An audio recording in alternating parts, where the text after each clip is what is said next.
In this world, you are not just competing with your fellow citizens here in Cadillac. You're not just competing with kids in Michigan. You're not just competing with kids in California. You are competing with kids in China. You're competing with kids in India. And they are going to eat us for lunch unless you take your education seriously and go beyond high school. Whether it's getting a technical or vocational certification, or a college degree at a 4-year university, or a 2-year community college, you need to know that for your own purposes, you gotta go beyond high school. It's different than it was for my generation, the generation of the gray hairs over here. Your time is different because the globe has changed, and you are competing globally. You're not competing just locally. So I exhort you, if you have not decided yet to go to college, you gotta go for your own purposes.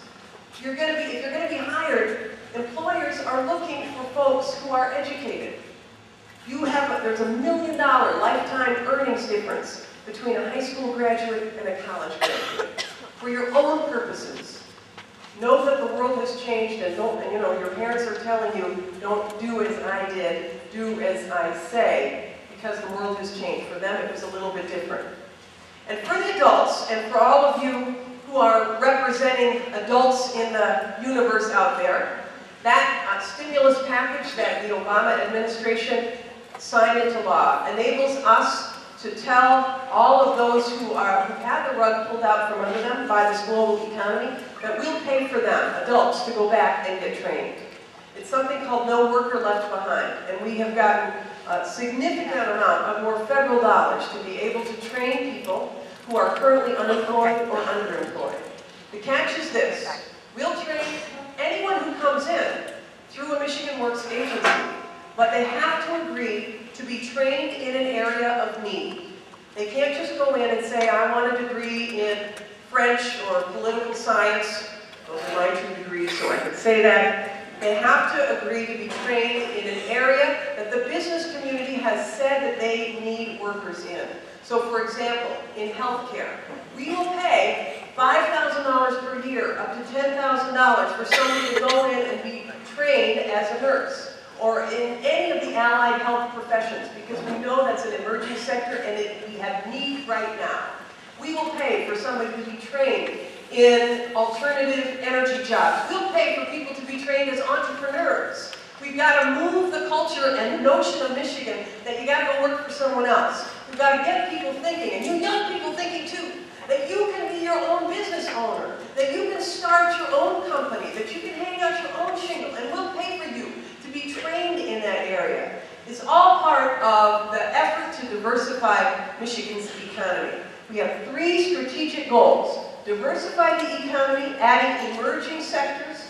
Second is doubling the number of college graduates in Michigan. And the third is, through this difficult time, making sure that people are protected.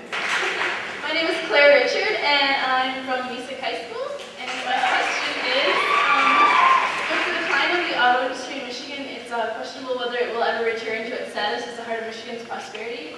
Is it supposed to be true that what are the government's plans for rebuilding a prosperous economy that does not revolve around the auto industry? Well, let me just say that we are proud of being the automotive home, and we are not going to give that up. We believe that the auto industry as a sector is not going away. It may be a little bit different, it may look different, it may be producing the electric vehicle and the batteries associated with it, it may be more high-tech.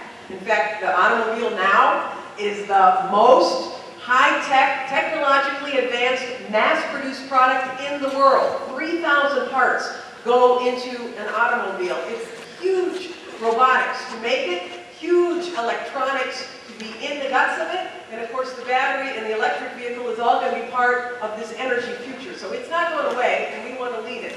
But, as I've described, we want to add new sectors to this economy, and we have been focused on adding new sectors.